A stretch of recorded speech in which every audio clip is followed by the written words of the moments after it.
Sino po dito ang hindi makatulog pag walang unan? Taas ang kamay. Yung po talagang kailangan ng unan para makatulog. Sino naman po dito yung kahit lumang-luma na yung pillow, yung talagang luma na siya, pangit na siya, pero favorite mong gamitin. Hindi ka makakatulog nang wala yon. Taas ang kamay po. Yan, dami nagtataas ang kamay. Ito pong isi-share ko po sa inyo sa hapong ito. Literal po, matigas na bato yung kanya pong inunan. Yan po yung ating pag-uusapan ngayon. Matigas na bato. Kayo po, ang unan nyo malambot, pero siya po, sa bato po siya natulog. Praise God. Tandaan po natin, anuman po ang medyo bato o matigas na bahagi sa ating buhay, ay pwede po yan panahanan ng presensya ng ating Panginoon. Napakaganda po na ating lesson. Genesis chapter 28, verse 20 hanggang 22. Basahin po natin ang Word of God. Then Jacob made a vow, saying, "If God will be with me and will keep me in this way that I go, and will give me bread to eat and clothing to wear, so that I come again to my father's house in peace, then the Lord shall be my God, and this stone which I have set up for a pillar shall be God's house. And of all that you give me, I will give a full tenth to you." Nangako si Jacob ng ganito, "O Diyos, kung ako'y sasamahan ninyo at iingatan sa paglalakbay na ito, pakakanin, pararamtan, at makakabalik na muli sa bahay ng aking ama, kayo po ang magiging Diyos ko.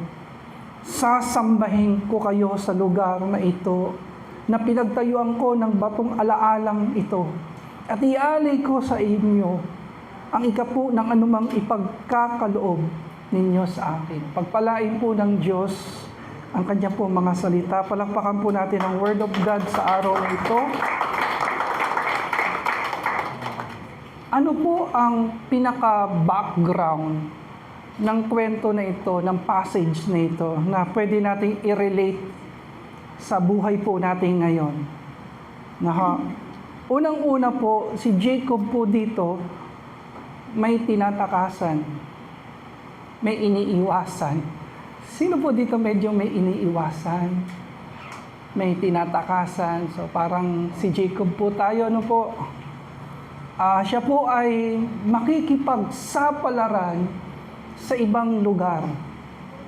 Hindi niya alam kung ano ang mangyayari, pero alam niya, sasamahan siya ng Diyos. Ano pa po ang sitwasyon po ni Jacob dito? Si Jacob po ay puno ng takot sa kanyang puso. Guilty, alone, nag-iisa. Malungkot po ba mag-isa? Yes. Sobrang lungkot po ng sitwasyon po ni Jacob dito. Pakisabi po, bankrupt. Talagang si Jacob po dito, walang pera, walang bahay, walang may bahay. Ibig sabihin, walang love life. Walang maayos na buhay, matigas na bato lang yung meron siya, sabi ng Biblia. Ano pa po sitwasyon ni Jacob? Si Jacob po ay sobrang pagod at halos sa sobrang pagod nakatulog na. Tingnan mo yung katabi mo, mukha bang pagod?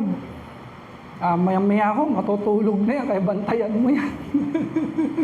Pag medyo natulog-tulog, medyo tatapik-tapikin mo, yuyug-yugin mo. Okay po ba yun? Pero sa binasa po natin, ang sabi po, as we study closely this passage, in this place po, Jacob encountered God. Talagang na-encounter niya si Lord at nakita niya po dito, stairway to heaven. Yung hagdan na patungo sa langit, nag-aakyat panaog ang mga angels. Yung presensya ng Panginoon bumababa. Sabi nga ni Jesus, He is the way, the truth, and the life. Siya po ang daan. Sa Kanya dumadaloy ang presensya po ng ating Diyos. At dito po naranasan ni Jacob yung presensya po ng Panginoon. Pakisabi po, God's presence. God's presence brings comfort, transformation, revelation, and blessing. Naranasan po ito ni Jacob. Dahil sa presensya ng Panginoon na na-encounter niya, he was being comforted by God. Lahat ng takot, lahat ng lungkot sa kanyang puso ay pinawi ng Panginoon sapagkat yakap siya ng presensya ng Diyos. Binago ng presensya ng Panginoon ang kanyang buhay, ang kanyang pangalan, ang kanyang kalagayan. Pinagpala po siya ng Panginoon. At ito po ang panalangin po natin na maranasan po natin sa bawat isa. Hawakan mo yung katabi mo, ilihans mo, yan ang prayer ko sa iyo. Na ibuhos ng Diyos ang kanyang presensya na nagpapagaling, nagtatransform, nagko-comfort, nagpapahayag, nagpapala. Can we say amen? Amen. 3 lessons that we can learn from Jacob. Number 1, Jacob was prayerful. He was prayerful. Napaka-prayerful po ni Jacob. Sino po dito ang prayerful? Maging mapanalanginin po tayo. Napakaganda po na tayo po ay nananalangin. Bago kumain, bago matulog, pagkagising sa umaga, sa buong araw, pag medyo wala tayong ginagawa, makipag-ugnayan tayo sa Panginoon. Si Jacob po ay prayerful. Sa gitna po ng takot at kawalan, lumapit po siya sa Diyos. Ang sabi po sa Genesis 28:20, then Jacob made a vow. Pakisabi, vow. Makikita niyo po si Jacob dito, nananalangin po siya. Kasi wala po siyang matakbuhan. Wala hong pwedeng mag-aliw sa kanya. Natatakot po siya, nagigilty po siya sa kanyang ginawa. Wala po siyang katiyakan. Hindi niya alam kung anong mangyayari kapag siya'y nakipagsapalaran sa ibang lugar. Kaya wala po siyang maisip na pinakamagandang gawin kundi ang tumawag sa Panginoon. Amen. Dito po makikita na ang tunay na panalangin nangyayari kahit nasa bato ka ng buhay mo. Kahit nasa matigas ka na season ng buhay mo. Dito po ang prayer pinapakita na kahit nasa pangit ka na sitwasyon, kahit nasa sitwasyon ka ng napupuno ka ng takot, napupuno ka ng problema, pwede kang lumapit sa Diyos. Pakisabi sa katabi mo, lapit ka kay Lord. Hindi po niya sinisi si Lord. Hindi po niya sinabihan si Lord na, ikaw naman Lord, pinabayaan mo na ako. Wala akong ganun eh. Walang pagsisisi, walang reklamo. Kundi, ang laman po ng prayer po ni Jacob, vow, pangako, covenant. Na po, pag sinabing vow, pakisabi po covenant, pakisabi po pledge, pakisabi po promise. Actually po, lahat tayo nakakagawa po ng pangako sa Diyos. Pakisabi po, prayer of acceptance. Prayer of acceptance pa lang, nangangako na tayo kay Lord. Panginoon, tinatanggap kita bilang aking Panginoon at tagapagligtas. Sa iyo ko maglilingkod. Covenant po yun. Pledge po yun.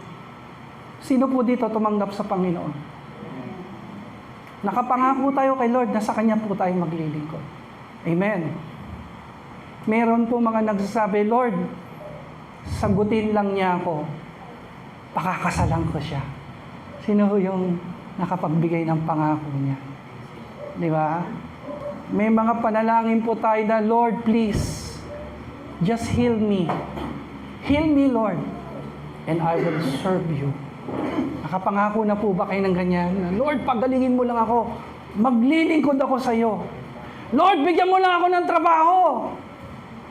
Pag binigyan mo ako ng trabaho, mag-iikapu ako para sa iyong kapurihan. Amen. Kaya lang po mga kapatid, nagkaroon na po ng trabaho, nagkaroon na po ng promotion, nagkaroon na po ng increase, bonus. Yung pangako ay pangako pa rin. Alam niyo po ba ang ibig sabihin ng pangalan ni Jacob? Ang ibig po sabihin ng Jacob ay deceiver, mandadaya.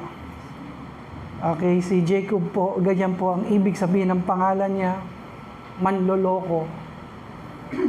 Pero dito po sa lugar na ito, binago po ng Panginoon ang buhay po ni Jacob.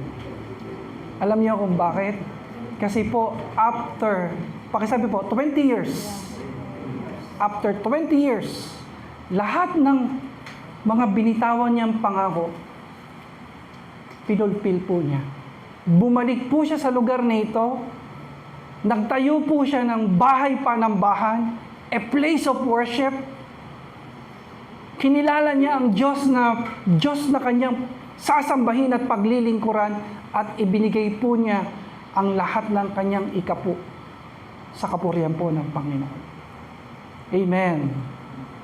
Ako po ay naniniwala na kapag naranasan natin si Lord, na-encounter natin yung presensya ng Panginoon, babaguhin po tayo ng Diyos. Bibigyan niya po tayo ng kalakasan para gawin ang lahat ng ating mga pangako sa kanyang pangalan. Amen. Kaya kapatid, keep praying. Keep praying and put what you had promised to God. That you are going to serve the Lord. Kung pangako mo maglilingkod ka kay Lord, so be it. Amen. Huwag kang kakalimot sa Panginoon. Kung pangako mo na papatuloy ka sa Panginoon, so be it. Ano man yung pangako mo, ano man yung sinabi mo sa Panginoon, kung sinabi mo na mag-iikapu ka kay Lord, so be it. Kasi tinatanggap ng Panginoon, iniingatan ng Panginoon ang mga pangako na yan. At diyan ka lalo pagpapalain ng Diyos. Amen? Pangalawa po, ano pa po pwede nating makuha kay Jacob? Pangalawa po, he was generous. Generous po si Jacob. Talagang mapagbigay. Tingnan mo yung katabi mo, sabihin mo sa kanya, generous ka rin. Okay, lahat po tayo mapagbigay. Mapagbigay. Kaya lang, iba-iba lang yung binibigay natin. Okay? Iba-iba lang. At kapag tayo po ay generous, diyan naman tayo lalong pagpapalain ng ating Diyos. Amen. Nangako po si Jacob na ibibigay po niya ang lahat ng kanyang ikapu. Take note, wala pa po siyang hawak dito, pero nangangako na siya. Pakisabi sa katabi mo, pwede kang mangako. Kahit wala ka pang trabaho, kahit wala ka pang income, kahit wala ka pang perang hawak, pagpapala na hawak, pwede ka mag-pray kay Lord, na Lord, bless me. Pagpalain mo lang ako. Pasaganahin mo ang buhay ko. At ibibigay ko sa iyo ang aking ikapu bilang pasasalamat ko sa iyo. Amen. Dito po nyo makikita sa 28:22 ng Genesis, sabi po doon, of all that you give me, I will give a full tenth to you. Lahat ng tithes, ibibigay ko sa iyo, Lord. Nangako po si Jacob dito, wala pa siyang pera, wala pa siyang hawak, wala pa siyang maayos na kalagayan sa buhay, pero nananalangin na siya sa Panginoon. Pwede po ba natin gawin yon? Pwede po. Kasi kapag sinabi mo kay Lord yun, pagpapalain ka niya. Pasasaganahin ka niya. Kasi gusto ni Lord na gawin niya tayong daluyan ng pagpapala. Palakpakan po natin si Lord. Tandaan po natin mga kapatid, ang generosity nagsisimula sa puso, hindi po sa bulsa. Yung pong pagiging mapagbigay, sa puso po yan nagsisimula. Diyan sa puso po natin. Amen? Amen? Alam niyo po, sa social media, ingat po kayo kasi marami pong nagtuturo ng mga baluktot na aral dyan. Sa social media, maging maingat kayo kasi sabi nila, yung pag-iika po, tapos na yan. Sa time pa yan ni Moses. Wala na tayo sa Mosaic law. Hindi na tayo under ng law. Nasa grace na tayo. Tapos na ang pagtatights. Ingat po tayo doon. Kasi pag medyo mababa o mababaw yung pagkakaunawa natin, ang pagtayo natin sa salita ng Diyos, pwede po tayong ma-shake. Kaya ngayon po sinishare po namin ito sa inyo para pagtibayin yung ating pananampalataya. Marami pong nagsasabi, uy, tapos na yung tithes. Sa time pa yan ni Moses eh. Well, ang sagot po ng Bible dyan, wala pa po si Moses, meron na pong tithing. Wala pa po ang Mosaic law, wala pa po ang batas, meron na pong tithing. Ang sabi po ng Biblia, si Abraham, before Moses, nauna na po siya nagbigay ng ikapu kay Melchizedek according to Genesis 14:20. Pero si Jacob ang una pong nangako na mag-iikapu. Si Abraham ang kauna-unang nagbigay ng tithes. Si Jacob ang kauna-unahan namang nagbigay ng pangako. Amen? Very clear. Ang ikapu po ay hindi lang pag nasiyahan po tayo. Kapag natuwa tayo sa pastor, naiyak tayo sa praise and worship, nakakapagbigay tayo ng tithes, hindi po ganon ang pagta-tithes. Hindi po ganon. Ang pag-iikapu po ay, pakisabi po, recognition. Kinikilala mo na lahat ng bagay na nasa iyo, bigay ng Panginoon, pinahiram ng Panginoon. Sino pong naniniwala na sa Diyos galing ang lahat, taas ang kamay? Sino po ang naniniwala na lahat ng meron tayo, hiram natin kay Lord? Pakituro ngayon katabi mo, hiram mo lang kay Lord yan. Nang hiram ka lang kay Lord, sa Panginoon galing ang lahat ng yan. Amen! Ang sabi po sa verse 20, if God will be with me, kung ang Panginoon ay sasama sa akin, na-recognize po ni Jacob na ang Diyos ay kasama niya. Nang lahat ng meron siya galing sa Panginoon. Deuteronomy 8:18, it is He who gives you power to get wealth. Sa Diyos po pala galing yan. Para kay Jacob, ang tithes po ay, pakisabi po, relationship. Relationship po ito. Kaya ang sabi sa verse 21, then the Lord shall be my God. Lord, bibigay ko po yung tithes ko sa iyo. And you will be my God. Relationship talaga ito. Hindi po pera ang habol ni Jacob. Hindi po pera. Ang sabi niya, ikaw ang magiging Diyos ko. At ang aking ikapu ay, pakisabi po, sign. Ito po ay sign na, Lord, ikaw na po bahala. Ikaw na po bahala, Panginoon. Pakisabi po, pagtitiwala. Nagtitiwala ka na, Lord, ikaw nang bahala. Dito pinapakita ni Jacob na ang pagtatights po ay hindi po bayad. Hindi po ito bayad. Ito po ay pagsamba. Pagsamba po sa Panginoon. For Jacob, this is not an obligation, but relationship. Pagmamahal. Di ba, pagmahal mo yung isang tao, lahat kaya mong ibigay para sa kanya. Sino po dito, pag nagmahal, talagang ibibigay niya lahat? Amen. Kung tayo po ganun magmahal sa tao, how much more sa Panginoon? Kung talagang mahal mo si Lord, lahat isusuko mo, lahat ibibigay mo bilang papuri mo sa Kanya. Palakpakan natin sa Panginoon. Ang pag-ika po, mga kapatid, ito po ay, pakisabi po, return. Pagbabalik. Ganon po pinapakita ni Jacob, pinabalik lang niya. Bakit? Sabi po dito sa verse 22, of all that you give me, I will give a tenth. Lahat, Panginoon, ng ibibigay mo sa akin, lahat, Panginoon, ng ipapahiram mo sa akin, yung 10%, ibabalik ko sa iyo.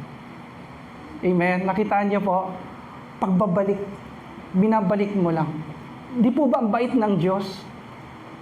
100% binigay niya po sa atin. Hindi niya po kinukuha yung 90%. Hindi 50%. Ilang percent lang hiningi ni Lord sa atin? 10% lang. To support the church. To support the ministry. The mission. Praise God.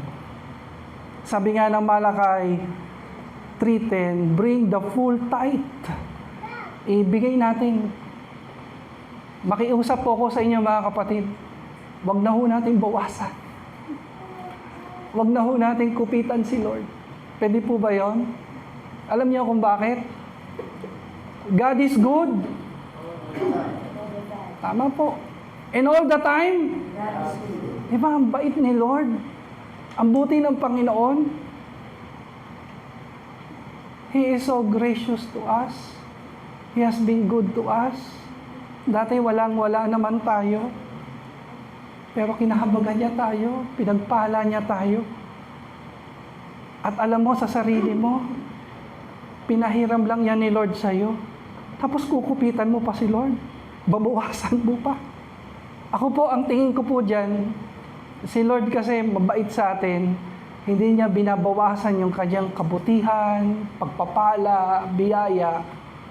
At deserve lang niya yon na ibigay sa Kanya yung buong buo na ikapo natin bilang pagsamba natin sa Panginoon. Amen. At doon niya tayo lalong pagpapalain. Malakas nga po na praise the Lord dyan. Praise the Lord. Lagi po naming sinasabi, subukan natin si Lord sa pagtatites. Hindi po tayo pababayaan ng Diyos. Kami na po ang nagpapatotoo. Kami na po ang nagsasabi sa inyo. Sabi sa Biblia, subukan nyo gawin ito kung hindi ko buksan ang turongawan ng langit at ibuhos sa inyo ang pagpapalang walang sukat, paglalagyan. Every time po na may nare-receive tayong, pakisabi po, blessing, every time na may nare-receive tayong blessing, ihiwalay mo kaagad yung 10%, ibigay mo sa gawain ng Panginoon. Pakisabi, seed. Seed yan eh. Gusto po ng dyablo na kainin mo yung seed para hindi ka pagpalain ni Lord. No. Hindi po natin gagawin yun. Sa isang mahusay na farmer, kapag nag-harvest po yan, kukunin niya yung pinaka-mainam, pinaka-magandang bunga at yun ang una niyang itatanim bilang seed. Ito po yung seed of faith po natin. Amen.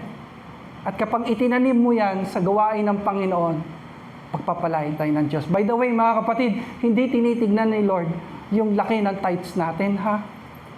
Hindi po siya tumitingin sa laki ng tithes. Huwag po kayong mahihiya kung ang tithes ninyo ay 10 pesos, 100 pesos. Wag! As long as yan po ay tithe, huwag po kayong mahihiya. Kasi po, sa harap po ng Diyos, hindi po tinitignan ni Lord yung laki po ng tithes natin. Hindi siya tumitingin sa malaki, maliit. Hindi eh. Ano po ang tinitignan ni Lord? Pindutin mo yung katabi mo. Sabihin mo sa kanya, katapatan. Katapatan. Yung tapat ka, wala kang kupit. Walang bawas. Ha? walang pag-aalinlangan, walang kabigatan ng puso, walang pag-iisip na sayang naman to. Wag. Kundi ang laman ng puso ay pasasalamat na, Lord, ang buti mo, biniles mo ko, itatanim ko ito sa iyong gawain. At ikaw ang bahala sa akin. Amen. Katapatan po tinitignan ni Lord na kahit po tayo lumiliban kuminsan sa gawain ng Panginoon, hindi po lumiliban yung ating tithes. Kami po, ang discipline po ng mga church workers po, kami po nila Sister Chris, nila Brother Lito, Sister Marivic, ang mga elders of the church. Kami po ay disiplinado pagdating sa tithes. Na kahit kumisan sa hindi sinasadyang pangyayari, nakaka-absent kami. Ang tithes po namin hindi po absent. Bakit?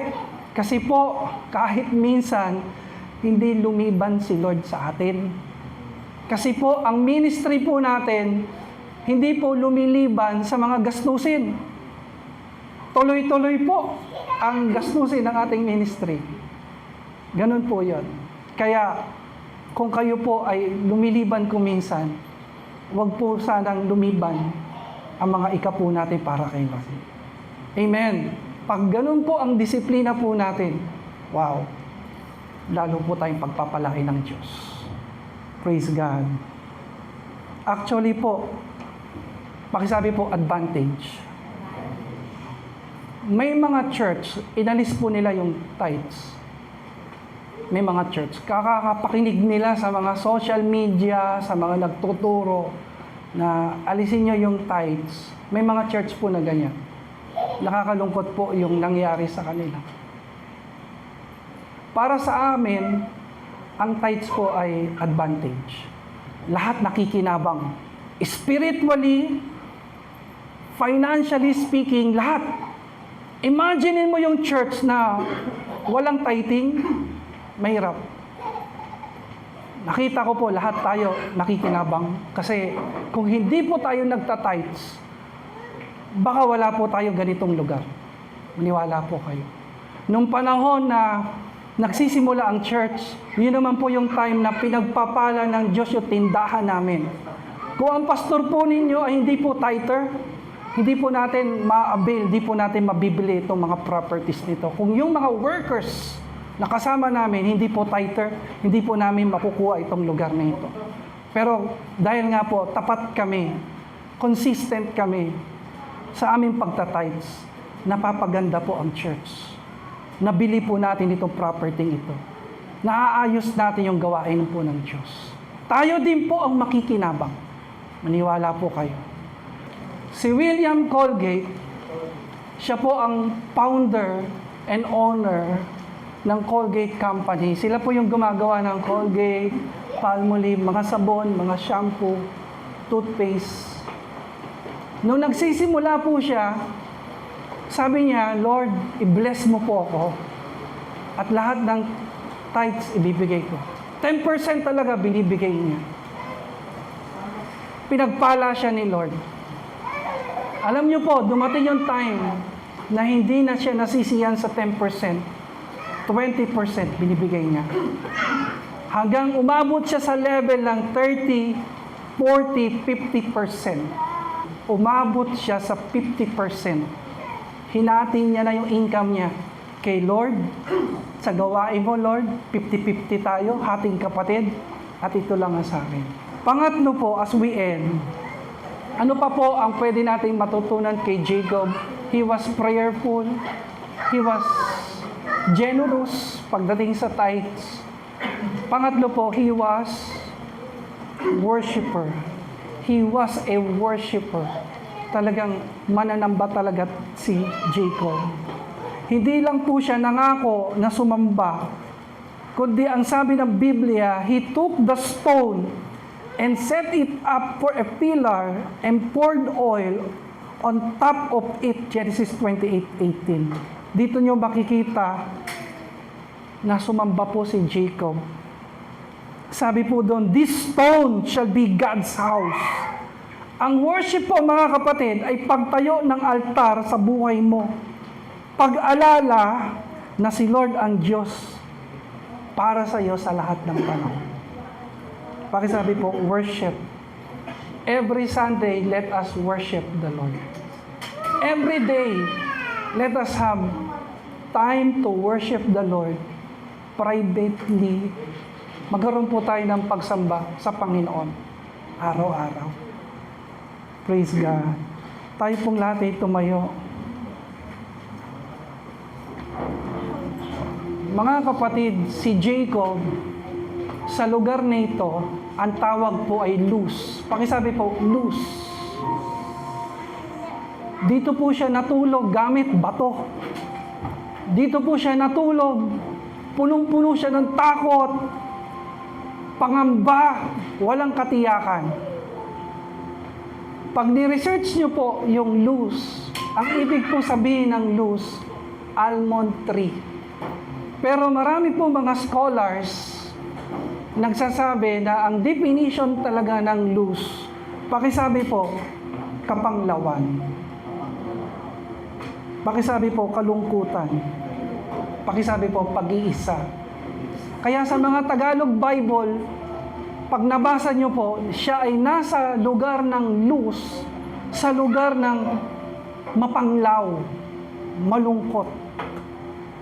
Nandito po si Jacob, sa lugar na kung saan mapanglaw, madilim, malungkot. Ang tanong po sa hapong ito, sino po dito ngayon ang nasa Luz season?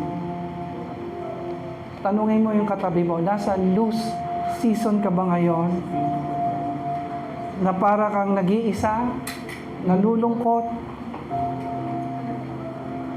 walang katiyakan, may tinatakasan, may iniiwasan.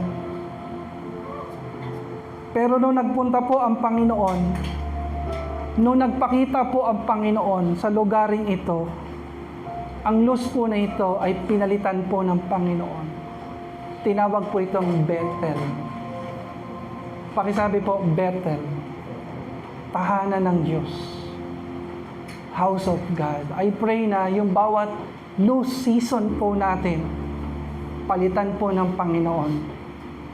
Panahanan ng Panginoon ng kanyang pong presensya. Kapatid, kaibigan, kung ikaw man po ay nasa Luz season mo, dulog ka lang sa Panginoon. Sabi ng Bible, yung bato, yung malaking bato na pinagtulugan po niya, binuhusan niya po ito ng langis. Kapag binubuhusan po ng langis, ang ibig po sabihin ng dedication. Mga kapatid, sa paglapit natin sa Panginoon, sa pagtangis po natin sa Panginoon, let us also dedicate our lives to God. Let us dedicate our lives to God, that we will worship Him alone. Amen. That He will be our God. And we will serve Him. Honor Him. Thank you, Jesus, for your presence. Ang tanong po, pinagpala ba ng Diyos si Jacob? Yes po. Sobrang pinagpala. At hindi lang po siya pinagpala, binago ng Diyos ang buhay niya. Ultimo pangalan niya, binago ng Diyos. Ginawang Israel, na ibig sabihin, pinagtagumpay ng Panginoon.